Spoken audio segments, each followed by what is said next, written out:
बार मैं भगवान विठल के श्री चरणों में लगभग 72 में गया। पंढरपुर में वहाँ एक श्लोक लिखा हुआ था, अद्भुत। अभी वो रुक्मणी द्वार तो पहले दरबार के ऊपर लिखा हुआ था, अभी पीछे महाद्वार के सामने लिखा हुआ, वंशी विभूषित करान नवनीर दावा पीतांबराधरुण बिंब पलादरुष्टा पूर्णेन्दु सुंदर मुखा अरविंद नेत्रात् कृष्णा परम किमपि तत्व महं न जाने। कृष्णाय वासुदेवाय देवकी नंदनाय च नंद गोप कुमाराय गोविंदाय नमो नमः। सच्चिदानंद रूपाय विश्वोत्पत्त्याय तापत्रे विनाशाय श्री कृष्णाय वयं नमः। श्री रूप सनातन भट्ट रघुनाथ जीव गोपाल भट्ट दास ये जे गोसाई करे चरण वंदन जहाँ है ते विघ्न नाश अभिष्ट पुर। ये जे गोसाई जब ब्रिज के लोवास राधा कृष्ण नित्य लीला करे प्रकार आनंद ब्रज वृंदावन श्री गुरु वैष्णव पाद श्री गुरु वैष्णव पाद भट दरिया नाम संकीर्तन। सदगुरुदेव भगवान की जय। आप सब वैष्णव जनों के चरणों में मेरा दंडोत प्रणाम। श्री प्रहलाद जी ने भी नवदा भक्ति का संकीर्तन किया। उसके बाद स्वयं पार ब्रह्म ईश्वर कोटि कोटि ब्रह्मांड नायक भगवान राघवेंद्र प्रभु ने शबरी जी को भी नवदा भक्ति का संकीर्तन किया। उसी में हमारे रूप गोस्वामी पाद ने भक्ति रसामृत सिंधु ग्रंथ कैसा है, ना भूतो ना भविष्यति, ना आज दिन तक ऐसा ग्रंथ बना, ना आगे बन पाएगा। भगवान की मंजरी स्वरूप रूप गोस्वामी पाद रूप मंजरी के द्वारा रचित। बेटा देख के मंदिर की करतालक है भक्ति के 64 रंगों का वर्णन किया रूप गोस्वामी पाद प्रभु ने। ये हमारे अष्ट गोस्वामी जन है, श्री लोकनाथ गोस्वामी पाद और भूगर्भ गोस्वामी पाद, ये दो गोस्वामी पहले वृंदावन आए। और इसके बाद श्री रूप गोस्वामी पाद, श्री सनातन गोस्वामी पाद, श्री रघुनाथ दास गोस्वामी पाद, श्री रघुनाथ भट्ट गोस्वामी पाद, श्री जीव गोस्वामी पाद, श्री गोपाल भट्ट गोस्वामी पाद और कविराज कृष्णदास गोस्वामी पाद। कविराज कृष्णदास गोस्वामी पाद ने और लोकनाथ गोस्वामी पाद ने और आपके भूगर्भ गोस्वामी पाद, इन तीनों ने अपने नाम प्रकट करने के, कोई इसलिए भजन करता कि दूसरे माला चोली दिखा के दूसरे को प्रेरणा मिले, कोई इसकी छिपा के करता है भजन तो गोप है। तो रूप गोस्वामी पाद ने भक्ति रसामृत सिंधु में 64 अंगों का वर्णन किया। उसमें मुख्य हम 3-4 अंगों का भक्त नामदेव के माध्यम से आस्वादन करते। भगवान को दूध भोग लगाने की क्या विधि, ये हमें नामदेव प्रभु से सीखना चाहिए। उनके नाना, क्योंकि पूर्व में इनकी माँ जो थी गुनाई बाल विधवा हो गई। बाल विधवा हुई तो उनकी अस्थि विसर्जन हुआ चंद्रभागा नदी में। वामदेव प्रभु ने रोती हुई गुनाई को कहा, बेटा तेरे सारे मनोरथ भगवान विठल पूरे करेंगे, देखो विठल रुक्मणी है सामने, तेरे सारे मनोरथ। विश्वासोनेव जायते, विश्वास है तो प्रभु है, विश्वास नहीं है तो आपका कुछ। और भक्ति में विश्वास, श्रद्धा और विश्वास के बिना कोई काम होता नहीं। रामायण का पहला श्लोक यही है, भवानी शंकरो श्रद्धा विश्वास रूपेण, यही है। गुनाई को कहने लगे वामदेव प्रभु, बेटा तेरे सारे कार्य, तेरे सारे दिल के मनोरथ हरि विठ्ठल करेंगे पूरे, तू घबराना नहीं। उनकी सखियां ऋतुमती हुई, गर्भवती हुई, इनके मन में भी आया कि हाँ ये तो संजोग हमारे पास है ही नहीं। ये इनके आंसू देखकर भगवान विठ्ठल ने धरती पर गिरने से पहले ही थाम लिए और कहा, बेटी किसी को मालूम नहीं पड़ा, बेटी तेरे घर में मैं आ रहा हूं। गर्भवती हो गई, बातें तरह तरह की बातें होने लगी। वामदेव प्रभु ने कहा, बेटा ये लोग इतनी बातें कर रहे हैं, क्या बात है? उन्होंने कहा, पिताजी चंद्रभागा नदी के पास चलिए, ये जल लेकर मैं कहती हूँ मैं उसी तरह पवित्र हूँ जिस चंद्रभागा नदी का ये पानी पवित्र। मेरे मन में कोई ऐसा नहीं। उन्होंने कहा, बेटा बस इतना ही सुनना था मुझे। सुबह 4 बजे भगवान विठ्ठल ने वामदेव प्रभु को दर्शन दिए। देखो आज भक्तों के कारण भगवान दर्शन दे देते, मिस बनाकर, कारण बनाकर सुबह दर्शन दिए। उन्होंने कहा, वामदेव इसके गर्भ में मेरा ही नाम स्वरूप है, तभी इसका नाम नामदेव रखना। ये नाम के प्रभाव को प्रकट करने के लिए इसके माध्यम से मैं आ रहा हूं। हाँ, बड़े खुश हुए। जाते ही अभी नामदेव प्रभु प्रकट नहीं हुए तो बहुत भीषण उत्सव किया। जितना वामदेव प्रभु, क्योंकि जात के छिपा जात की छपाई वाला, कुछ लोग ये भी वर्तमान में तो छिपा कहा गया, कुछ लोग ये भी बोलते हैं कि दर्जी जैसे थे, छोटी जात वाले थे। भगवान के पास जात भी चलती।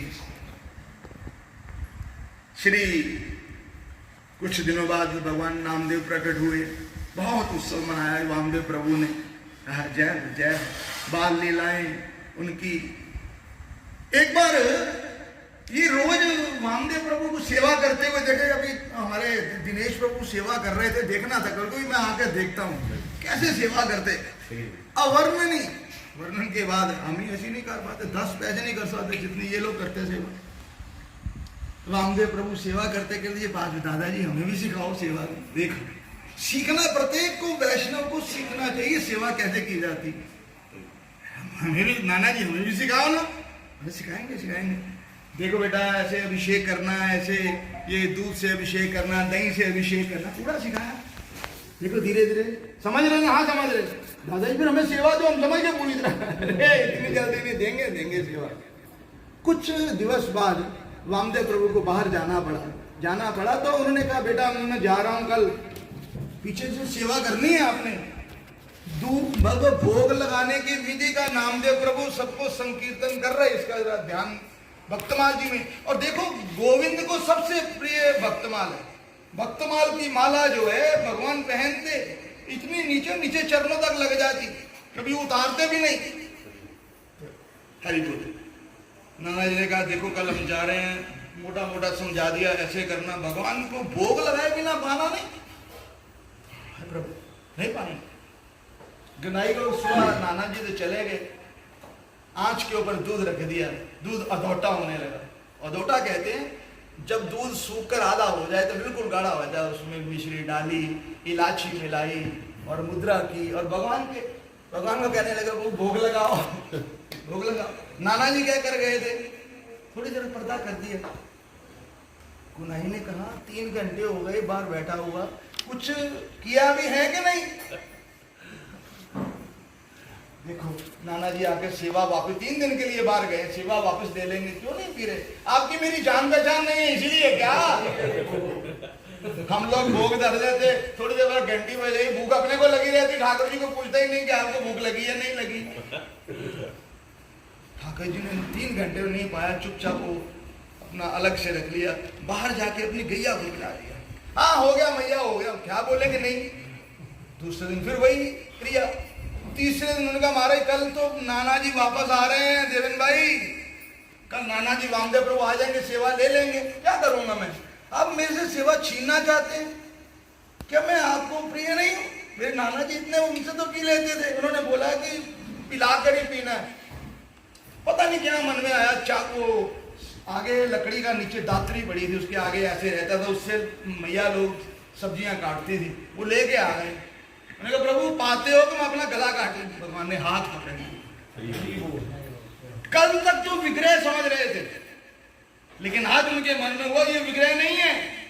एक वैष्णव था, वो ब्राह्मण, उसके घर में ठाकुर जी की सेवा आई, तो किसी ने सेवा दे दिया कि तेरे सारे मनोरथ इसके पूरे होंगे।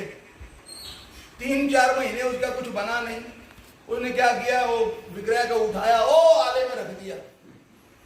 महाराज आप कुछ करने वाले नहीं, और जाके भगवती को बिठा दिया, अष्टभुजी माता को बिठा दिया, अगरबत्ती की। अरे इसका धुआं तो ऊपर चले जा रहा, फ्री में ले जा रहे, करते कुर्ते कुछ नहीं है। और नाक में जैसे ही रुई देने लगा, भगवान ने हाथ पकड़ लिया।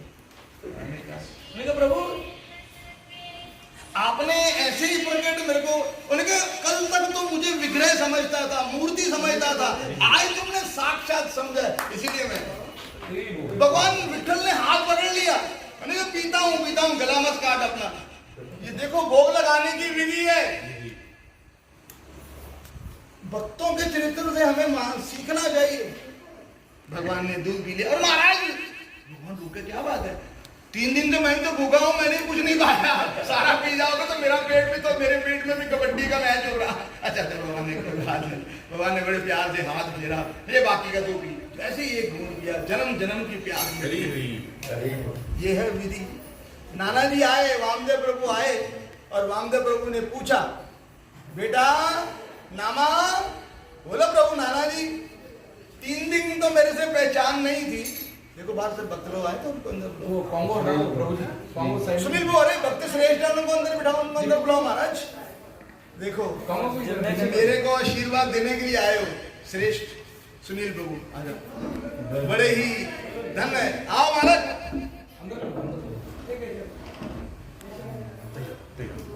नाना जी ने कहा, नामा देखो सुनील प्रभु के श्री चरणों में दंडवत प्रणाम, मेरे किचन में मेरे गुरु हैं। नामा भगवान को भोग लगाया था, अरे हाँ नाना जी भोग लगाया था, 3 दिन तो पहचानत नहीं थी है, चौथे दिन मेरे हाथ से पकड़ के पी लिए। वामदेव प्रभु कहने लगे, हमसे तो आज दिन तक नहीं हुआ। अच्छा पिला के दिखाओ। मैंने कहा अभी लो। दूध गर्म अधौटा किया, मिश्री डाली, मुद्रा की, और भगवान को बोले विठल भगवान पाइए। भगवान कैसे पाए, नहीं पा रहे। उन्होंने कहा नाना जी के सामने मेरी बेइज्जती करना चाहते हो। अच्छा मेरे को मालूम, हाँ मालूम, आपके स्वभाव का मालूम है। वो चाकू ला लिया, गला लगे काटने, भगवान ने हाथ पकड़ लिया। देखो भगवान की ये भवानी की रीति है, नामा से हमें नामदेव से सीखनी चाहिए। आज वामदेव प्रभु गदगद हो गए, जय हो, हमारे घर में साक्षात ईश्वर आए, ईश्वर का अंश, ईश्वर अंश जीव विनाशी, चेतन अमल सहज सुख राशि। हमारे जो ईश्वर का अंश है उसी से हमें, देवता लोग कहते हैं स्वर्ग में बैठे हुए, ये धरती के लोग, भक्त लोग भगवान का कीर्तन करते, भगवान की कथा श्रवण करते, भक्तों को याद करते। कौन से इन्होंने कर्म किए हैं जो हमारे पास ये सौभाग्य नहीं। सराहना करते, बड़े भाग मानस तन पावा, सुर दुर्लभ सब ग्रंथन गावा, मानस कह रहा। श्री ठाकुर जी के मन में हुआ कि नामदेव की निष्ठा को परखेंगे। मेरे पास घड़ी चल रही है, टाइम थोड़ा सीमित है। नामदेव प्रभु के पास श्री गोविंद स्वयं आए, एक बूढ़े का रूप धारण करके, एकादशी व्रत के दिन आए तो देखे धड़ाम से गिर गए उनकी कुटी के आगे, नामदेव की कुटी के आगे गिर गए। नामदेव प्रभु ने उन्होंने, अपनी पत्नी ने और उनके बेटे ने, तीनों ने मिलकर वृद्ध को उठाया। उन्होंने महाराज कैसे? उनको कई दिनों से नहीं, अन्न का दाना अंदर नहीं गया। सुनील बाबू कई दिनों से अन्न का दाना अंदर नहीं गया, इसलिए। अच्छा हम आपके द्वार में हैं, हमें कुछ अन्न। उन्होंने कहा देखो जी बात ऐसी है, हम सुबह आपको लगाएंगे, द्वादशी परायण हो जाएगा। उन्होंने कहा महाराज द्वादशी तो हम देख ही नहीं सकेंगे। अभी कितने? नामदेव प्रभु ने पूछा आपकी अभी एज क्या है? उन्होंने कहा मेरी 122 वर्ष की एज है। पांडुरंग विठल भगवान कहने लगे वृद्ध का रूप धारण किए हुए, जय हो, ये तो परम आयु आपकी। क्योंकि देखो 5 वर्ष से छोटा और 90 वर्ष से बड़ा, जय हो जय हो जय हो। शाम प्रभु 5 वर्ष से छोटा और 90 वर्ष से बड़ा, अगर वो एकादशी नहीं भी करे तो अपराध नहीं लगता। उनका देखो ऐसा है, आप मेरे को दे दो, मेरे को अपराध नहीं लगता।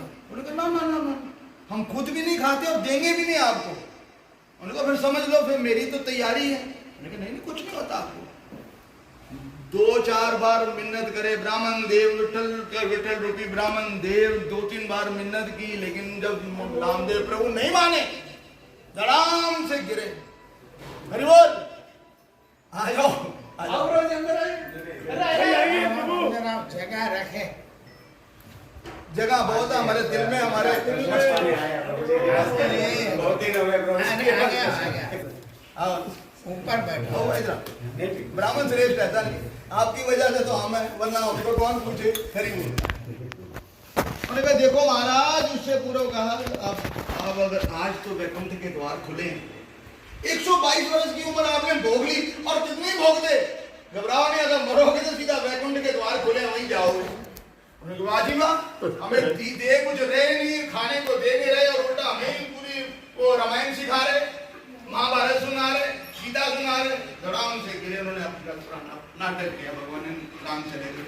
जितने जन क्राउड थे सबने गालियां दी। देखो नामा, ये देखने बहुत बड़ा अपराध हुआ है। मेरे से अपराध हुआ, हम भुगते हैं।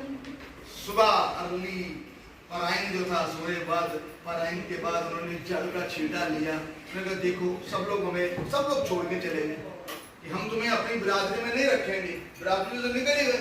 चीकर भी क्या करेंगे, मैं अग्नि में प्रवेश करूंगा इनके साथ ही, इनके पहले इनके शव को जलाऊंगा, खुद भी इनके साथ में चल जाऊंगा। पत्नी ने कहा हमको पीछे रहेंगे, जब वैकुंठ के द्वार आपके कहने पर खुल गए तो फिर हम पीछे करेंगे। बेटे ने कहा फिर हमें क्यों लेके चलो। तीनों ने लकड़ी की शैया बनी, उसके ऊपर वृद्ध को रखा गया, और जैसे ही सिर दिया भगवान प्रकट हो गए। लेकिन किसी को दर्शन नहीं हुए। और वृद्ध जिंदा भगवान ने बीच लिया। अरे तेरी एकादशी के प्रति ऐसी निष्ठा देखकर मैं गदगद हो गया हूं, तुम पक्के वैष्णव हो। एकादशी भजन को संरक्षित, भजन को सुरक्षित करने के लिए एकादशी व्रत है, भगवान को अत्यंत प्रिय। हम तो वेट करते रहते 15 दिन बाद एकादशी आएगी हरि बोल। और उसके बाद सारे चले गए थे। जब चले गए थे तो देखा तो वृद्ध तो जिंदा हो गया, वृद्ध अंतर्ध्यान हो गया। ज्ञानदेव प्रभु ने आकर कहा विठल भगवान स्वयं आए थे। सब जय जयकार होने लगी। एक और प्रसंग, 2 प्रसंग कहकर विश्राम देंगे सुनील प्रभु। हरि बोल, आपका आशीर्वाद है ना। एक स्वर्ण दान करने के लिए बहुत बड़ा सेठ था पंढरपुर में, विपुल धन था उसके बाद, उसने सबको स्वर्ण दान किया, लेकिन नामदेव प्रभु ने नहीं दिया। सबने कहा हमारे सबको दिया, और वो नामदेव प्रभु को नहीं बुलाया। उन्होंने अपने 4 सेवकों को भेजा, लेकिन देखो ये हम छिपा जाते कि ये ब्राह्मणों का काम है, ये लेने का काम जो है ब्राह्मण कर सकते हैं। इसके वो श्रीकांत प्रभु ले सकते हैं, रामचंद्र प्रभु ले सकते हैं, जो ब्राह्मण है। हम तो छोटी जाति करते हैं, हम वैसे भी शक्ति जाति है, हमें अधिकार नहीं है श्रेष्ठ बढ़ाते। जब उनके ही मन में दुख की सीमा, अति दुख, ये स्वीकार नहीं करे, हमारी बेइज्जती हो जा रही है। उस सेठ के दुख को देखते हुए श्री नामदेव प्रभु के हृदय में करुणा जागृत हुई। उन्होंने कहा अच्छा महाराज ठीक है, और इतना ही बोल रहे हो। उन्होंने कहा तुलसी का एक पत्ता लाओ। तुलसी का पत्ता लाया गया, उनमें आधा नाम रा लिखा। उनके इसके बराबर का तोल के दे दो सोना। सेठ खिलखिला गया महाराज, स्वीकार नहीं कर रहे तो इसमें तो 1 मिलीग्राम भी नहीं आया। देखो इसी से तोल के दे दो। आप देना ही चाहते हो, स्वर्ण दान करना चाहते हो। अब हमारा तो मन था नहीं, लेकिन आप जबरदस्ती, आपके हृदय, आपकी लालसा को पूर्ण करने की हमने मान लिया भाई, लेकिन इससे ज्यादा नहीं हम लेंगे। उन्होंने क्या किया, 3-4 तोले डाल दिए, और एक स्वर्ण से कांटा मंगाया गया, स्वर्ण कांच से कांटा मंगाया, उसमें 3-4 तोले डाल दिए। लेकिन तुलसी वाला जो पलड़ा था वो नीचे तक थी, वो पकड़ उठ ही नहीं रहा। 1 किलो रखा, 2 किलो रखा, 3 किलो रखा, बड़ा कांटा आ गया जिसमें वो लकड़ियां तोली जाती, उसमें उस ब्राह्मण ने, उस साहूकार ने 10-20 मन सोना रख दिया। लेकिन ठाकुर जी की लीला, नाम को प्रकाश करना ठाकुर जी ने, अपने नाम की महिमा को, ऊपर उठे ही नहीं उठ रहा। नामदेव प्रभु ने कहा महाराज एक काम करो, थोड़ा एक और रास्ता बताता हूँ, अगर वो करो शायद बन जाए बात। मेरे को बताइए, जल्दी बताइए। उन्होंने कहा आपने जीवन में जितने सुकृत किए, जितने दान धर्म किए, जितने तीर्थ किए, उसका फल मुझे इसमें रख दो, शायद पलड़ा ऊपर आ जाए। लेकिन पलड़ा ऊपर नहीं आया। वो चला बड़ा शर्मिंदा हुआ। उन्होंने कहा महाराज देखो, ये ब्राह्मणों को दान दे दो सोना, हमें कुछ नहीं चाहिए। तुलसी का पत्ता जीवा पर रखा और हरि बोल करते करते एक आधा नाम के बराबर कोटि कोटि दान, कोटि कोटि पुण्य जीरो के समान है राम नाम। एक बार जीव राम के कविराज कृष्णदास गोस्वामी पाद कहते हैं कि एक बार जीव कृष्ण नाम ले, जीवन में इतने पाप कर नहीं सकता। महाराज जी ये कहते हुए इतने पाप करने के जीव की सामर्थ्य नहीं, इतने पाप करने की जितनी एक नाम को उसको हरने की ताकत है। नाम को छोड़कर हम इधर उधर घूम रहे तो जीव की बुद्धि का दिवालिया बन नहीं।